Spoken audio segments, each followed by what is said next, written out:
All right, welcome to episode 23 of Dads and Ed. We are extremely excited. We are so pumped up. We're in the Christmas season. We've been doing this for over a year now. We're like experienced. You think we know what we're doing? We don't. Brent is taking a selfie of us on Dads and Ed. That's a first. Okay, whatever. All right. We'll get that later. Yeah. Welcome, everyone. Appreciate you checking us out. My name is Josh Allen. I am a tech integration specialist outside Omaha, Nebraska. I have three wonderful kids and a beautiful wife, none of which I have actually seen since 7 o'clock this morning. I walked in, cranked on the computer, and they're all up getting in bed. So I'm sure they're doing great. I'm sure it was a wonderful day for them. I'm super excited to talk to them maybe later. We'll see, or else tomorrow morning. With that, I will kick it over to Brent. Brent? Yeah, well, I wanted to take a selfie because I noticed you had a shirt and tie and a sweater on, vest and everything. I thought this is a special occasion. It doesn't happen very That's often. right. You know? Got that right. Usually it's an Ed Camp Omaha shirt or something there. Or Nita. I may bust out a Nita shirt. Yeah, absolutely. Well, good evening, everyone. It's Brent Catlett live from Independence, Missouri, down in the Kansas City metropolitan area. Director of Technology at Independence School District. Beautiful wife, Josie, who is an amazing mother, carrying our fifth child to be, due in February. So I'm constantly impressed by how well she does with carrying babies. Are you in the doghouse or something? Just wondering, she might be able to hear me. I don't know. I'm not even really sure where to go after that. I also like how Brent had to make mention that he was coming in live so that people didn't think we were that we weren't doing some sort of like CGI effect of Brent being here. You know, it's like the Brent Musburger, you know, coming to you live. So, anyway, if anyone has ever watched this show before, they know that Devin and I would not be smart enough to like tape Brent and like fill in the blank spots around Brent not talking. We have to have him live. it's true. Although we should try that sometime and just see how bad it would be, because that could be a pretty epic disaster. But I'm Devin Schoening. I'm a K-12 instructional technology program lead in Council Bluffs, Iowa. I've got two wonderful daughters, one of which wanted to introduce me again tonight, and I kind of forgot. She's sitting behind me now. So, and my other daughter, Gracie, is off somewhere. She wants no part of introducing me and being on live TV or computer or whatever we're on. And my wonderful wife, who I just saw for the first time since about 7:30 this morning. So, yeah, I'm with you. You guys really should get home at a decent time, is what I'm taking away from this. I've been home since, about 5. Well, we all can't be directors, Brent. That's right. Somebody has to do the work. I retired from coaching, Devin, because I have children. So quit that. Josh, I'm not sure what you were up to, but stop doing it. I retired from coaching for a while. I just went back a couple of years ago. I retired while my kids were younger. Now they basically manage themselves. There's no need for me to be around. Yeah, right. Well, if you must know, and those of you on the listening on the podcast probably did not realize that I am actually wearing a tie for like the second time ever on this show. I just got home from a school board meeting, talking to our school board about how we're using social media and how we're going to do a better job of promoting it to our staff. So I was very excited to get in front of them and get some of their feedback and hear their questions and concerns and have a great discussion about it. So. Cool. Unfortunately, when you're down towards the bottom of the list and other people are sharing all their great stuff too, then you show up right on time to push play or push start on the Google Hangout. So it's all good. That's right. Well, hey, as you said, this is episode 23, 2 for 23. That's better than the 0-17 Philadelphia 76ers. So, oh, wow. True. You know. Yeah. It's This no night. Bo Pelini winning experience or winning percentage, but at least it's better than the 76ers. Yep. Speaking of Bo, he's long gone. We'll get to that in just a second. But if you'd like to connect with the show, please hit us up on Twitter at Dads and Ed. Use the hashtag Dads and Ed, all one word. We're on Google Plus Dads and Ed. Email us anytime. We're going to bring in Michael Matera here in about 15-20 minutes. If you miss any of that or just want to hear our lovely voices again, please feel free to check out our website, dadsanded.podbean.com, or subscribe in iTunes, search Dads in Ed. So, water cooler for this week. We got two pressing issues. Since Brent brought it up, we'll talk Bo Pelini first. For those of you that are not from Nebraska and Devin, you may have not heard that Bo Pelini got fired. Bo Pelini, Nick Saban, and one other person are the only coaches in the last 7 years to have 9-win seasons, and Bo just got fired. And as the AD put it, he didn't win the games that mattered. And basically what that translates to is when we played anyone good, we got our rear ends handed to us. So with that, surprised, justified, shocked? Brent, being the Nebraska native. Yes, start please. with you. Thank you. Devin can We'll save the Iowa talk for a second. I'm just kidding. No, it's interesting. I've been on both sides of the fence with this one for a while, and I just have not necessarily loved the way he's portrayed himself on the sidelines. I think he was always kind of hot-headed and just doing different things. The tape that came out, I don't know. As a longtime Nebraska native, that was something that was really not sitting well, I think, with a lot of the people. And I think it finally kind of came to fruition, even though he beat Iowa here the other day. And, I think a lot of people thought if he lost to Iowa, he was probably gone. And we pull out this overtime victory, and it still didn't, they obviously had their minds made up. Do I agree with it? Yes. Is it kind of sad for the program in a way? Yes. I don't know. The interesting thing is to look at it from the record standpoint. Yes, a lot of other people would love to have his record and Nebraska's record over the last several years that he's been coaching, but at the same time, that idea of not winning any of the big ones. I know as a fan, every time I get myself kind of pumped up thinking we might be there again, then we would lose to Wisconsin and we'd lose to, the Michigan State, we'd lose to Michigan. We were losing the games we needed to win to kind of get us over the hump. And so his record in November is pretty poor, especially against those rated teams. So I don't know. I'm kind of happy. I hate to say, maybe happy is the wrong word, but I'm excited for change. I'll put it that way. Well, and I guess I've always kind of despised Nebraska, and it was less with the team and less the coaching and less the players as it was. I think living anywhere where that college team is kind of what everyone lives through. There aren't professional teams around, things like that. But it's always been the fans and this kind of myopic view that Nebraska was somehow bigger, the program bigger than maybe they actually thought it was. But I'll tell you what, I actually agree with the way that maybe Sean Eichhorst has kind of handled this whole thing. And because you can take a lot of flack for firing a coach who wins 9 games every year. But what he says is if we want to get where we want to be, we have to win the games that you were just talking about. They have to beat Wisconsin. They have to beat Michigan State. They have to beat somebody that matters.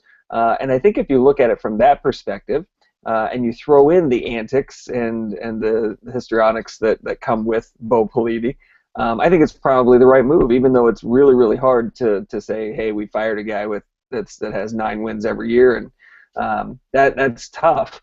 The other thing with that 9-win thing, I heard somebody saying this on the radio today. Having all those years of 9 wins under Osborne is a little bit different than having 9 wins every year under Pelini, because you're playing in essence maybe 2 games more. It can be a 13-game schedule now as opposed to maybe an 11-game schedule. back then. So 9 wins maybe being some sort of magical threshold doesn't hold the same weight as maybe it did a number of years ago. I would agree. And one other thing that I would throw out is I don't have a problem with losing 3 games a year so long as those 3 teams are better than us. And I hate that I just used the word us because I did not play football at any collegiate level. But it's just getting destroyed. And someone brought up today that it's one thing when Wisconsin beats you, it's another thing when Minnesota is beating you, and they have a winning streak against you now, and the resources you commit to a football program versus what they commit to a football program, and hats off to Jerry Kill, the head coach at Minnesota, for being able to maximize their return on the investment they're putting in football up there. I do think it's tough. I always have liked Bo. I've always appreciated his enthusiasm. But one of the articles I read yesterday was talking about how when the AD at Nebraska, Sean Eichhorst, took over, he gave everyone a copy of this book called The Energy Bus. And one of the things that you don't want on your energy bus is energy suckers, or energy vampires, they call it, people that suck the energy out of the building.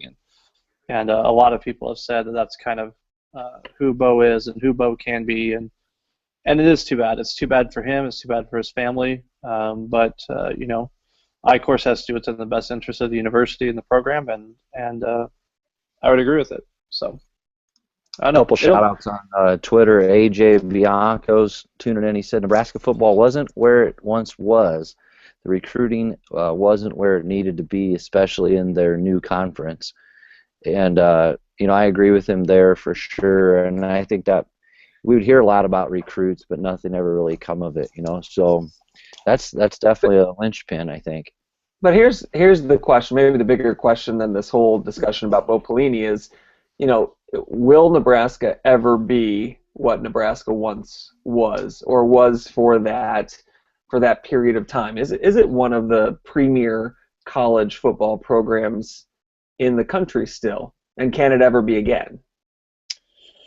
It's not right now, but I would say yes. I mean, that's like saying the San Francisco Giants. They can't win them all, right, Devin? I mean, eventually they got to fall off the radar a little bit to get back to the top.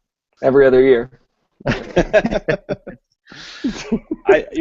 Somebody brought up today, the dynasty that Alabama, is on right now, and they made a good point. Alabama won, a lot in the 70s.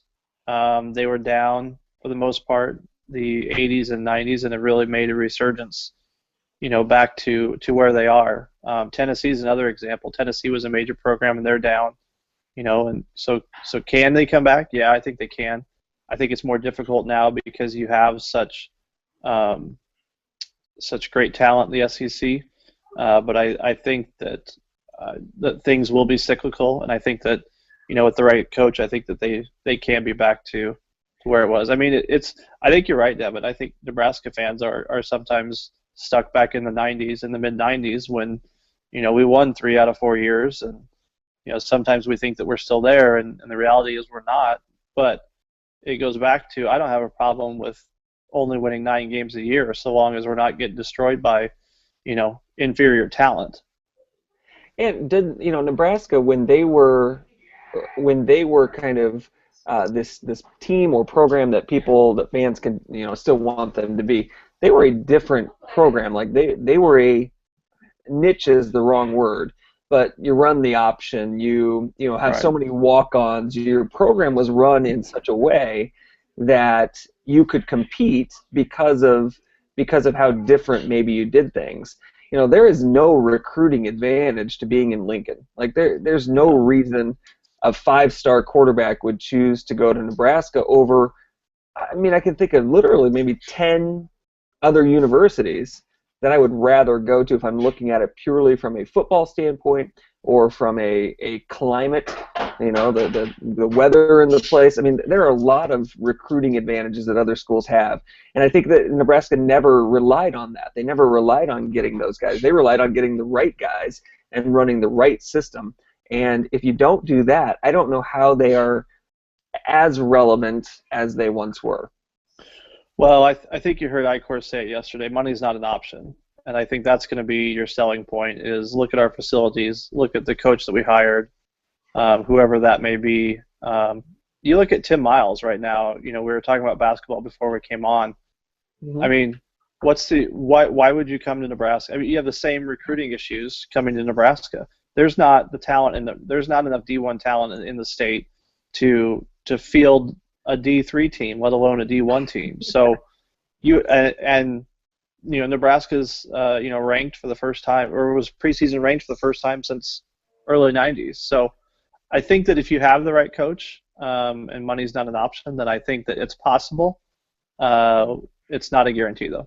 The difference with basketball is you only need 2 or 3 guys to completely revamp your program. Football, you need so much more. It takes so many people to do that. I think it takes more pieces. I think it takes the right pieces. I think you're right. You can get, you look at right now, the Husker basketball team has really two all-conference players in Teran Petaway and Siobhan Shields. Most people can't name those two, let alone anyone else who's starting on the team. Right. But you're right. You have to get more pieces to work together on a football team than you do on a basketball team. On Twitter, Bill Little says, "I do not believe Nebraska will be what they used to be because the conferences have gotten better." Yeah. And I agree with that too. I think there's much more parity. Is that the right term for across the different? I think that's a true case, and Nate Balcom chiming in too about the good old days like you guys were talking about back in the 90s. I agree with that from a Nebraska standpoint. That we're definitely living in the past, and I mean I miss Tom Osborne just for the leader that he was.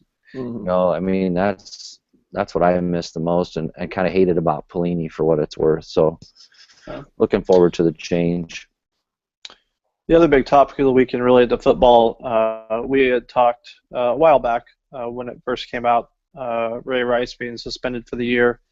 Over the weekend, a judge, independent of the NFL, ruled that he could be reinstated. Currently, he's a free agent, free to sign with any team because the Ravens cut him earlier in the year. His wife has done they called it a long-form essay, I believe, for ESPN, the magazine. I believe they were on the Today Show this morning, and part of it will be on tomorrow. And they have gotten married since the incident occurred. She has stuck with him and has been very supportive. So your guys' take on the 28-year-old Rice, should he play again? Will he play again? Thoughts on the situation? Devin, we can start with you. Yeah, I think he will play again.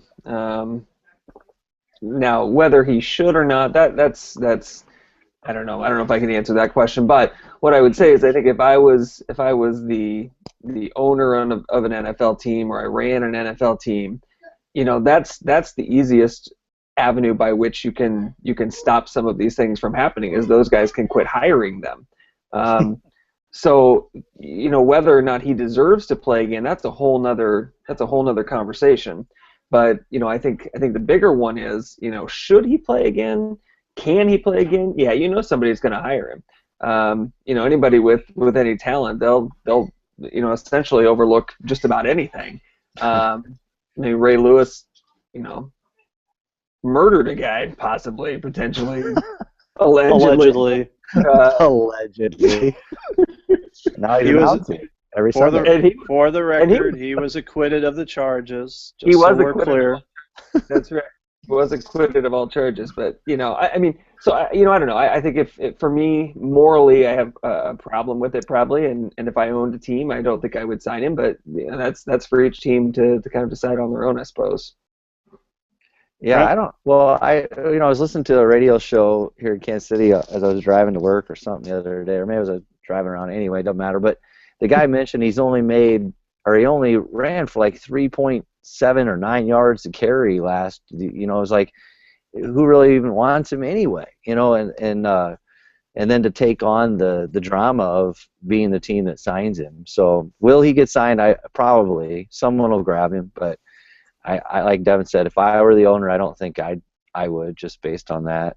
I give his wife credit, boy, for kind of sticking by his side through this stuff. And I mean, that's one thing I've kind of paid attention to, and I'm just out of pure curiosity in relationships I find fascinating. But I just was, I mean, good for her, good for them, I guess. Maybe they work through, you know. I mean, I'm certainly not perfect and have had issues with my wife, and none to this avail, of course, and played out in front of the world. But I haven't always been perfect in my actions and things I've said. So to their credit, they're sticking together, and I hope for his sake, you know, things get better.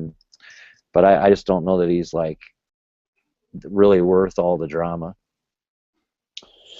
Yeah, I was listening to Danny Cannell this morning, who's on ESPN. He's a college football analyst, and he was talking about he has 2 girls, something like that. I don't remember now. But you know, he said he would really have a hard time, you know, and we all have girls as well, and I kind of felt the same way he did. But you know, he'd have a really hard time allowing his daughter and approving of her going back. But at some point, you have to trust that your daughter is making the best decision for her, and what's best for her family, and you know, in the long term. So you know, we're not, you know, we sit on the outside and aren't in those conversations that they've had and the meetings that they've been going to work that out. I think he will play. I mean, like you guys said, you look at who was it? Leonard Little was brought up as someone who went against the law multiple times and still played. You brought up Ray Lewis. There's many examples of it. Yeah. You know, I think if you have the right head coach and the right city that can deal with it. Someone mentioned, I heard someone say New Orleans as an example. If you recall, they hate Roger Goodell already, Right. so they would be perfectly fine with taking someone who's been against Goodell and you know, because of their transgressions a few years ago and getting their head coach suspended. But I don't know. I think he does play again. I think you guys are right. It'll be interesting to see how long it takes and who. I mean, 28 years old. You know, like Brent said, he's not the greatest running back ever, but you know, he's sufficient. And if you've got an injury, he can definitely start for a lot of NFL teams. So Right. Agreed. all right, let's move on. We're a little behind, Mr. Matera. Don't worry, we're getting to you. Don't worry. Give me just a second. I'll invite you in. He's being totally patient, by the way. I'm not getting like a million hits from him. Dad moment of the week. Obviously, this is Thanksgiving. We are at the end of Thanksgiving weekend, just past Thanksgiving weekend. We got to spend some quality time out with my in-laws, and my mother-in-law's. She's owned a restaurant in the past and cooks all the time and teaches nutrition classes and all that. So it was really interesting to see my 4-year-old get like totally interested in cooking and stuff this weekend. She was the only one in the kitchen helping Grandma bake the pumpkin pie and make the frosting for the gingerbread man that they made, and so it was interesting to kind of eavesdrop on their conversations and kind of watch that. You know, as a 4-year-old, you know, starts to grow up a little bit and doesn't want to go outside and play. She wants to help out in the kitchen and do some of those things. So she does that at home quite a bit, but this is the first time she's, you know, been able to help someone else, and so that was pretty cool to see. So That's cool. up next, either one of you. I'll go. Mine, you know, this weekend my oldest boy Parker, who's 8, was messing around on my wife's Chromebook, and we've been working on the new house here quite a bit, especially over the weekend where I had some time. So I was doing tons of work.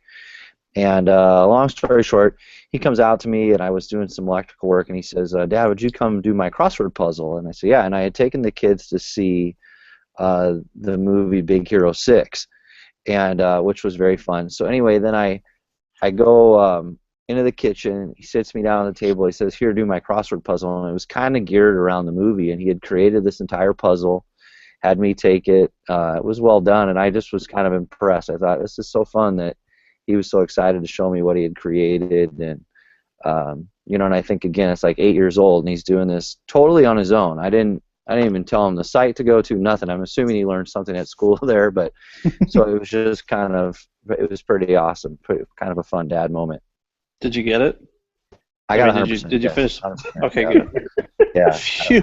I knocked it out of the park. Good job. Good He job. needs to step up his game a little bit then. Yeah, absolutely. Hey, my dad moment of the week has a Thanksgiving theme as well. I coach varsity girls basketball, and last Sunday we had our entire team out for a Thanksgiving meal. And the reason we did it this year, hadn't done it in the last couple of years, is I have a really great group of kids. They're polite and they're hardworking and they're nice, and so the kids, they came out, and my two girls created like little minute to win it challenges for the girls when they came out, so we had something to do, and so it was kind of nice. They then kind of had this bonding moment, this team bonding moment. I didn't even plan it. The girls planned it. They had a great time hanging out with the high school kids. My girls had a great time hanging out with our high school girls, and I think they had a great time kind of coming over and getting off the court a little bit, having a Thanksgiving meal together. So it was pretty cool to see them, and a lot of them are role models for my kids. There are very few kids I've had over time as a teacher who kind of the ultimate compliment I can always give them is, if my daughters grow up to be like you are as a high school kid, I'll be very happy. And I've got a couple of those girls on this team, and that always kind of makes me happy. So during basketball season, all my basketball girls are kind of like my kids too, and it was fun to have them all together for a meal. Quick follow-up. Nate Malcolm, if you notice on the hashtag Dads and Ed, if the glove fits, you must acquit, indeed, which I thought was very well done. That is done. That is a good one. AJ's in our boat, definitely against Rice and his actions, but he's going to have a job soon. Yeah. And he is towards the end of his career, absolutely. So it is nice, though. You talk about what Ray Rice's wife is going through. It is nice, like Devin, you were saying, with having the girls over and just to be able to provide them with, positive experiences, outside of their school and model some of those expectations for your girls as well. So. Right. Yep. Absolutely. All right, gentlemen. The guest is here. Everybody clean yourself up. Make yourself look presentable. At least one of us got a tie on for the guest, boys. Everyone else is too bad for the rest of you guys. We are pleased to be joined by Michael Matera. I hope I'm saying your name right. Sure. All right, Michael, if you would introduce yourselves, all of every one of you that is sitting there. Introduce yourself and a little bit about your family and what it is that you do. My name is Michael Matera, as you've said. I'm a 6th grade world history teacher and an 8th grade international relations elective teacher. I have one daughter. She's 4. That's a pretty big deal. It's new. She asks a lot of why questions. Why this? Why that? So I think that's the year of 4, right? Yeah. Both sides. Yep. Brent and I are right there with you. We got daughter the same age. We know exactly. How many times have you seen Frozen? We watched. She got sick once, and Oh Lord! we downloaded Frozen. We thought, well, just buy it from iTunes, and we must have watched it like 15 times when she was sick, and now she won't watch it at all. She associates it with being sick. Like the music comes on, hey, that's a great idea. That is. Yeah. Well, you got to watch it 15 times though. Well, can we just put it on repeat for her? Like, I don't have to be in the room, do I? I don't know. We had snuggle right next to her. So. Oh, dang it! Yeah, I forgot about that part. Probably got to be there. Right. Yeah. I'll have to think about it. That's the challenge. Well, Michael, we heard that you met Brent down in Miami for Miami Device, and he said that you presented there. What were you presenting about? What was your topic for down in Miami Device? My topic was gamification and how we can use or learn from games. Like, what is it about games that are so motivational? And why don't we steal from that and apply it to our classes? So. And it's a great place to meet Brent. If anybody hasn't met Brent yet, try to meet him in Miami. Not a bad place. You know how you mentioned just a minute ago about if you watch Frozen 15 times in a row, you kind of get sick of it? that may apply A great many to things. Brent. Yeah. And we're on show 23. You're done. So what is I that? just like getting as many Miami device jabs of these guys as I can, Michael. They're haters right now, total haters. It's really all about jealousy of him being in Miami in November and us being up here in the Great Plains. That's true. And sharing off essentially, all my Instagram posts, you know. Essentially, what we're saying, Michael, is we're looking for a new co-host. If you're interested. Right. Man. Your extra day in Miami looked pretty nice, Brent. Oh man, it was fabulous. Had a great time. Met up with Dean Sharesky. Craig and I had dinner with him. That was great. Extra bonus. So yeah, it was awesome. So Michael, tell everyone that we got a lot of listeners out there that kind of what's your take on, you mentioned a little bit about the gamification you talked about in Miami, but Minecraft, other things that you're kind of passionate about using in education. So I'll use just about anything to motivate and inspire my students. Gamification was something I stumbled upon, I guess, 3 or 4 years ago. And I guess common sort of misconception with gamification is that it is just playing games, and that's game-based learning, very similar. Something I also do and like. So like Minecraft would be game-based learning. Gamification is what is it about games that's inspiring and motivating, and can we strip those things out and apply them to a non-game setting like your classroom. So I guess it would be turning your classroom or like a lesson or a unit into a game structure somehow. And I love doing that. What are some examples of things that you've done that have been really successful for your 6th graders? So let's see. Well, take my current unit I'm in now. Yep. We're studying about China, and I gave the students sort of 2 choices. You could be on the regular path, and we will follow my normal class lessons like I would do, or you could try this Chinese adventure path. And if they chose the adventure path, I told them it would be more challenging. You'd have to be self-directed. It's optional. You don't have to do it. And I had about 70% of my kids opt into this adventure path. And then when they got in, I made this website where they kind of move through this Chinese dojo, and they're trying to get these 4 elements. And really, it's all independent learning. I mean, they're doing research component, a presentation component, an art component, and then ultimately they're going to take the test. And then on the test, they can opt into choosing the harder tests. Again, I call it my elements test, because they're searching for the 4 elements or whatever in my storyline, or take the regular test. And this is my first time trying something like this, and it's been kind of cool. The kids are really motivating each other and working together to try to get through these elements, and it really freed me up. The 30% that didn't choose to go on the challenge track really are some of the students that couldn't handle independent learning anyways.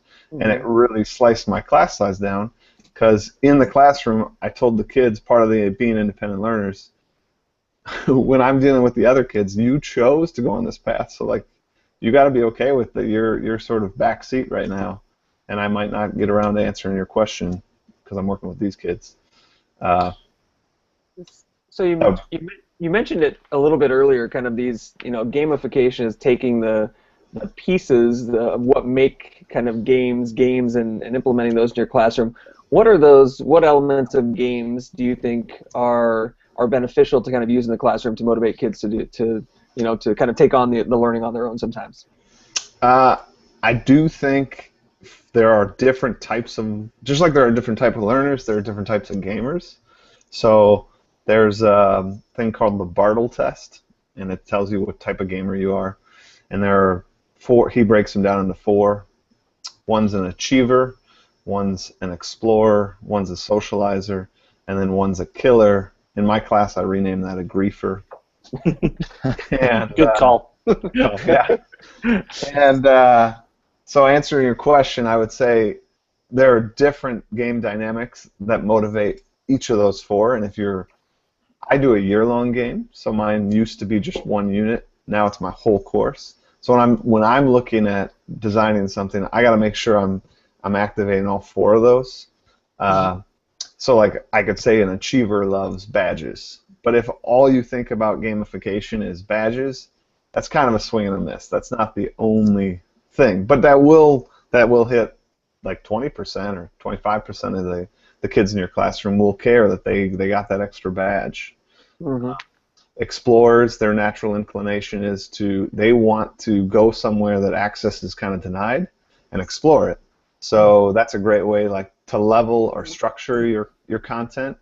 So I have a lot of optional paths, a lot of things they can go on, a lot of enrichment, and my explorers will do every single one of those things. They won't see all of them all the way through, but they will at least go and explore each of them. It sounds like that you're making a lot of what it is that you do, what the paths or the tasks that the kids do. Where do you go about getting resources to kind of build that and curate what you're doing? That's a good question. A lot of times, nowhere. Okay. So this China one, to be honest, I sat down the day before and thought, I got to do something. My China unit has always been something I haven't really liked what I've done, so I just thought, every year I've tried a different thing and I haven't really liked it. It's a great place for innovation. Right. So this year I sat down and just said, let's try this. And each of the four paths, because I sat down literally the day before I had to teach it, what are my four paths going to be? They're really vague and wide open, which is another thing that's not really gamification, but just one of those things that we're saying we should try to do. We should allow a little more inquiry-based, a little more exploration. Mm-hmm. So my four paths were pretty wide open. Good example, my water path, their only requirement is that they need to do a research paper on anything related to water in China. And that could be literal, and I give them an example, like it could be a river, could be one of the seas, or it could be figurative, like the seismograph that they developed worked on water tipping out. So as long as there's water involved, you could do a research paper on a Chinese Navy. And it was really cool to see these kids come together and start shooting ideas. They had shared Google Docs where they like wrote different ideas, all done without me. Like I'm working with the other 30%. And my rule was they couldn't, when I'm working with the other 30%, I joke and say they don't exist. So you can't talk, you can't do anything. So the only way they can interact with each other is via something like a Google Doc. Yeah. Michael, I know I was talking to a guy in a lunch line in beautiful Miami just after your, excuse me, Josh. There was, it was right after your presentation, I believe it was just before lunchtime. Anyway, a gentleman was there, a big fellow with the letter C on his shirt. I thought it was Chicago Bears initially, but it wasn't that. It was some school that he was from. He talked about how he came out of there with like so many ideas, and he said one of them, he's like, if I just take one and kind of go with that, and the idea of, I'm kind of getting back to what you were saying about this China unit and maybe not necessarily having a direction necessarily, but kind of that, I don't know, what I would want kids to do in my classroom, just the fear of the, try, maybe you fail, but go again at it. Yeah. I think that's a good thing. But I also want to get into, I know you and I discussed a little bit about Minecraft. Definitely. And you talked about some of the stuff you have there, the setup and all that thing. I'd love for you to share that with the listeners. Yeah, so I got into Minecraft EDU last year. It's a great product. They also make Pocket Edition if you have an iPad. I definitely recommend getting Minecraft EDU if your kids have access to a computer, because it gives a lot of teachers some tools, like you can freeze the students, you can put in longer text blocks. So one of the ones I discovered early on for my content that is just amazing is called World of Humanities. It's a free server you can, or not a server, free like world you can kind of download and play. And this is my entire course. I mean, this this guy has built a world that there's a China area, there's an Egypt area, there's a Mesopotamia area, you know, Rome, Greece, you name it. And then he's built thousands of characters that you can interact with. So you can go talk with Caesar, and he has all these info blocks. You can read the material, go to links to take quizzes. Seeing that in action then inspired me to make, well, I have nothing close to this, guys. But it got me to experiment and make some of my own worlds. So I think one of the ones I was sharing with you and Craig was I did one with my international relations class, and it was this survival sort of world. They wake up and they're in the center of Mount Everest. They work their way to the surface and they see that the rest of the world is underwater. There's just Everest, and there's only one tree left, and they have to work together as a team to sort of launch this rocket. And the only way to get the rocket is to make some iron, and to do that you need to use wood to like create the fires to make the iron. And these kids have to manage this very limited resource together, and they're just sort of thrown into it. And hearing kids work through it, there was a time limit. They had to finish it within the period. And getting these kids to work in teams in kind of a survival situation was really cool, and something that I don't think those students will ever sort of forget, because there were some kids that were working for themselves, that they were just kind of like exploring and having fun, and other kids were like, we're never going to get this done unless we all work. We need to work as a team. And to see the students' leadership kind of bubble up, like one student grabbed the dry erase board or a marker and worked on the board and said, we're going to break up into 4 teams. So they had like a dig team, a planting team, a rocket team, an exploration team. And there was a group of students that were runners that would go and collect blocks and run them back to the people that needed to put them into the rocket. It was just a really cool, like, there's no way I could do that simulation without that software. One question I have, you talk about the game-based learning and how you're using it, at a 6th grade level. What type of role do you think it should play in education? Is there, an age range that you think would be too young, too old? Obviously it looks many different ways, but what are your thoughts on where and how it should be implemented in education? Like, my personal opinion. Philosophize us. Yeah, my personal opinion. I don't know if I would say this at like a school board meeting or anything like that, but my personal opinion is it, like you said, the style might vary, but I think it's a technique that should be used throughout education. I mean, even into college. One of the things I talk about when I do district in-services is that whether or not we know it or whether or not we like it, the generation of students we have, and by generation I mean defined by college freshmen and below, our Generation G is what I call them. They're the gamer generation. They have their primary source of entertainment their entire lives has been games. It has not been TV. It has not been surfing the web. And it hasn't been reading books. And we can sit there and shake our fists and say, why don't they open a good book? Or why don't they sit on the back porch and read the newspaper like it used to be? I don't think those days are ever coming back. I mean, so I think we should kind of embrace this, and this is who they are. And they're not our generation. I mean, if you look at it, this is the world history teacher talking here, there has not been a greater difference between generations in human history. We have the largest difference, and you're like, I think I'm hip because like I have a cell phone and I text, but like we have a huge gap difference between us and our students because we don't think in gamer terms. They do. I mean, even my China, like I gotta admit, that is not the best. Like I don't even know why I talked about it here because that's not my best example of gamification at all. But the fact is, I put in a tiny little game structure wrapped around pretty much a ton of traditional assignments, And the kids are like loving it and asking me like, is there another thing they can do? And like, hey, can you check this out? Because it's in a language and it's in a shell that they understand and feel way more comfortable in than school. School is not a shell that I think that they really understand and gravitate to. That's good. We'll shift gears a bit, but I like that, your image of the old guy shaking it, reading the newspaper on the back porch. It's like there was a camera on Josh's back porch that's what Josh does.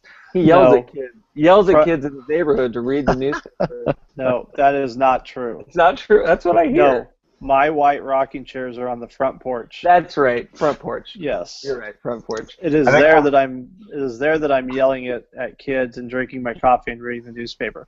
All a true story about it. So I just lost my opportunity to be a new host, huh? No, now you're replacing Josh. Michael, they've been trying for 23 episodes to kick me out. Finally, they've found someone that will sufficiently replace me. Hey, so question though, as we do shift gears just a bit. You have a 4-year-old. We talk about this a lot. Probably every guest we've ever had on. We kind of talk a lot about how having kids impacts us as educators, and how being an educator kind of impacts us as parents. And so, curious your kind of thought on that, on how the two have impacted each other. I think having a child now start school, it's probably been the best professional development I've ever had. I better understand a whole nother area of teaching that I didn't. I understand now how important parent communication is. My daughter started PK this year, and it's great. Our PK teacher puts out little blog notes and little photos, and I then now realize that value, so I try to do a little more parent communication because of that. I think as far as how being a teacher has impacted me being a parent, I think there's some pluses and some minuses to that one. Because she's 4, and I swear I start to see things in her, and I'm like, oh, I gotta fix that. I gotta take care of it. I don't want her to be like this student or like that student. And I gotta remember she's 4. Those students that I admire and love in my classroom, they were 4 once too, doing the wrong thing or learning, but I just want her to turn out right. So I don't know. Being a teacher, I think obviously I make everything a teachable moment, and I think that's the teacher in all of us, and that's a great thing that I think all of our kids, I guess, has a little bit of a leg up, because I just think of the vocabulary I use around my daughter, the ways I make her think about things. Those are all pluses, but like I said, I think the minus is I get a little paranoid too. So. Yeah. Hey, Michael, I want to go back just a second to a tweet that we got from Darren Swenson up in Minnesota, up in your neck of the woods. He asked, how do you manage your grading in the classroom that uses gamification? Good question. When I do my presentations, I always say that really you could, there's there's lots of different ways you could do it, but it boils down to either having a separate grade book, like a game points, or fusing the two together. The way I have done it always is I've broken them apart. So I do have these experience points students earn, which have no relation to their grade, and then they have their grade points off on the side. I think both have pluses. Obviously, if you attach it to grades, you'll have quicker buy-in because they have to do it. It's their grade. But I could argue you'd have less authentic buy-in because they have to do it. And then the other thing, maybe this is more middle school appropriate, but I bet you this would be true for high school and grade school. By having a separate grade book, by having my experience points on the side, you can also be more relatable to students. I mean, I can give 100 points away for being the first one to get to the bus because it doesn't matter. Like if that was for their grade, I could never do that. So I don't know. I like having them separate, and it'll take a little longer to get all the students to buy in, but I always find it to be a cleaner and better system, personally. Yeah, absolutely. Well, Michael, we appreciate your insight. We may need to have you back because I think that there's a lot of other directions that we could go and a lot of other follow-up pieces. And maybe if we didn't talk so much about football, excuse me, gentlemen. Yeah, yeah. I was thinking that actually. Yeah, we spent way too much time on Bo Pelini, but you know what? It's our show, so deal with it. When you're the host, then you can talk about Wisconsin football or whatever you want to talk about. I'm kidding. Can you? We have a couple other things that we need to take care of. Can you stick around for a little bit? Sure. All right. Devin is up with the app or site of the week. Devin. All right. So instead of going with a new app or site of the week this time, I'm gonna talk about an update to an existing site. One of the things as districts move to Google Docs and Google Drive as opposed to a Microsoft Office environment, one thing I hear constantly from people that can't make the full switch to Google Docs was this whole idea of not being able to merge cells in Google Docs, and today it kind of came out that is possible now, and it'll be rolling out to Google Apps for Education districts, and I think that's just a huge shift. For whatever reason, that was the thing holding back a lot of people, was this idea that the one thing they maybe couldn't do, and I know there are other things that you can't do in Docs that you can do in Word, for instance, but that merged cells thing was the one thing holding a lot of them back. So I was really happy today to see that was released, and I'm kind of excited to share that out with all the people in my district for sure, especially those ones that I'll be targeting that I know have come to me over and over to say that they can't do that, and now they can. So I just wanted to make sure and share, instead of coming up with something new today, share an update to Drive that I think is just an enormous step forward for this whole Google Docs, Google Drive versus Office.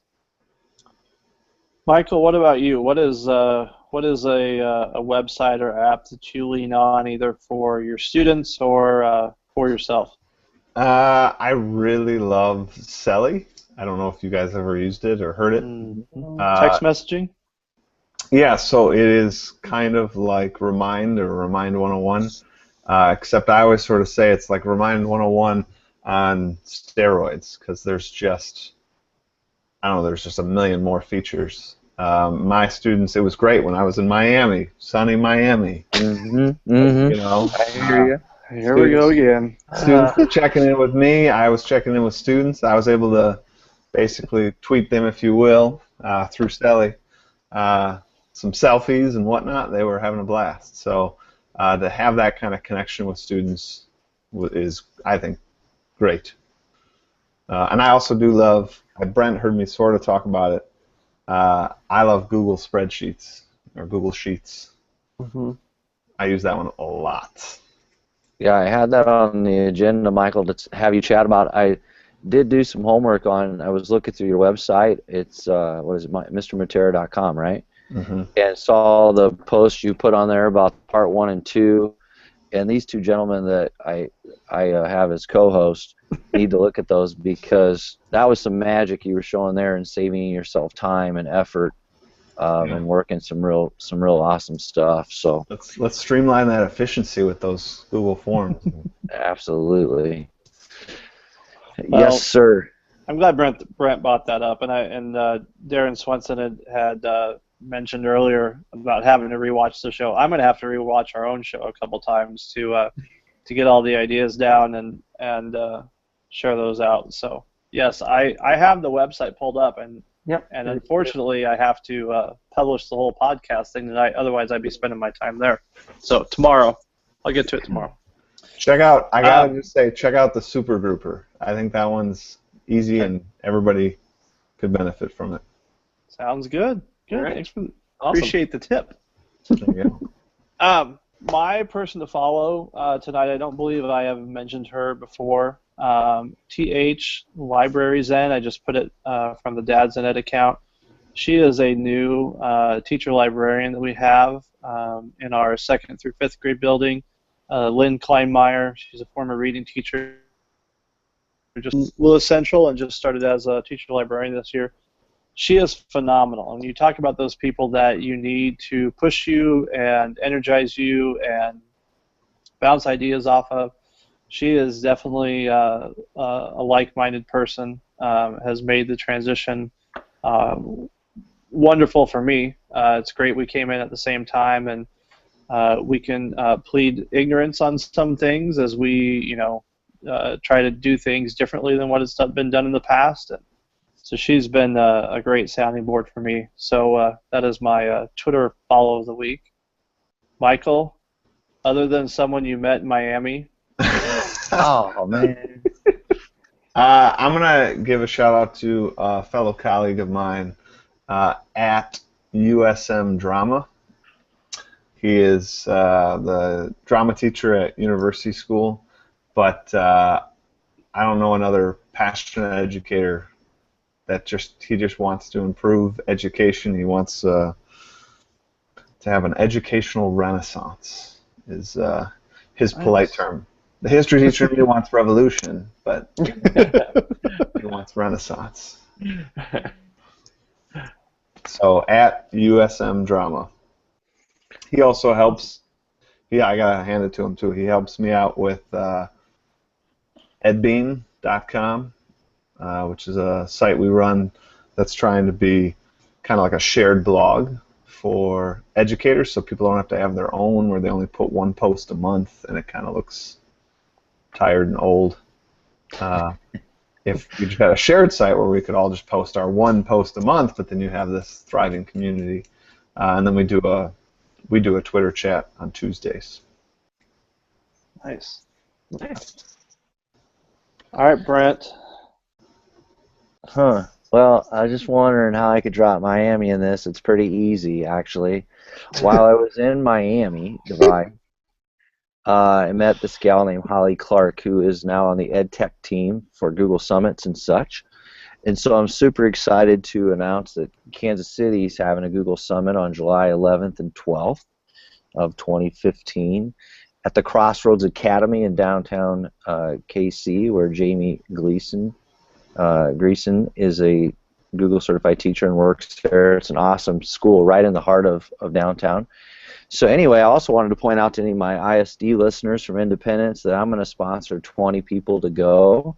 So if they're interested, or anyone for that matter is interested in the area, they can register at mo.gafsummit.com. So I'm excited about that event. I'll be presenting myself, probably having a Google Hangout with Mr. Matera to show off some spreadsheet magic. By the way, you're invited, Mr. Matera. All right. Yeah. So that's me just telling you you're going to be in my presentation. That's the official thing right there. Absolutely. Also, why don't kids send letters these days? Josh. Oh, who knows? Josh, did Brent break script tonight? Earlier, that's supposed to be date night. Earlier, he was being all nice to Josie. Do you think, remember he boxed us earlier and said something about he doesn't get to go, or they don't go on any date nights or something like that? That's correct. Devin, I can't remember the last one I've been on, so if you know anyone who wants to take 4 kids, just send them my way, please. I don't know anybody who wants to do that. Exactly. So basically, date nights don't exist. It's just like a little gathering in our bedroom in the evening after everyone is sound asleep. Right. To catch up on some tweets we've got here, so Bill Little is going to be transferring his son from the Kansas City metro area up to Milwaukee to be in Michael's class. Uh-huh. Sounds good. I'm sure the school district will pick up that tab. Mm-hmm. Craig Madura speaking of Miami Device, happened to throw in the hashtag as well. Glad that he could join in and rub it in our face that he was also down there. I will say, Michael, you are the first Miami Device guest we've had on. We got confirmation there will be another one after the first of the year. So Brent is infiltrating the guest list with Miami Device participants. Yeah, no kidding. I'll try to tweet in there and drop a few lovely Miami Device comments. And Darren Swenson mentioned that we need to get Mr. Matera to Ed Camp Omaha, which I happen to organize March 21st here in Omaha, Nebraska, at the beautiful brand new Community Engagement Center on the campus of the University of Nebraska in Omaha. Feel free, if you're in town, I provide shuttle service with my man van. You can ask Matt Gomez about the quality ride. And you know what? If we can get Matt Gomez back up here, the Oscar Mayer Wienermobile also happens to be in town. I only see it when Matt Gomez is in town, to be honest with you. So if you can work that, you can be at Ed Camp Omaha and see the Wienermobile all at the same time if you can get Matt Gomez here. Sure.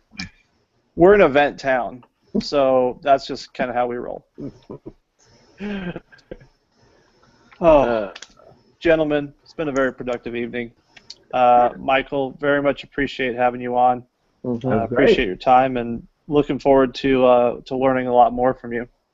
Thanks for having me. I would love to come again. We will be back in 2 weeks, the 15th. We are going to head north of the border again. Alec Kuros, I believe I'm pronouncing his name right, hopefully, is going to be our guest. We are very excited to have him on. He's no Miami Device participant, but he knows a little something about education and technology and being a dad, so he still qualifies. So that'll be in 2 weeks on the normal time on the Google Plus Hangout. So until then, thanks, guys. All right. Thanks, Michael. Night. Night, everybody. Night.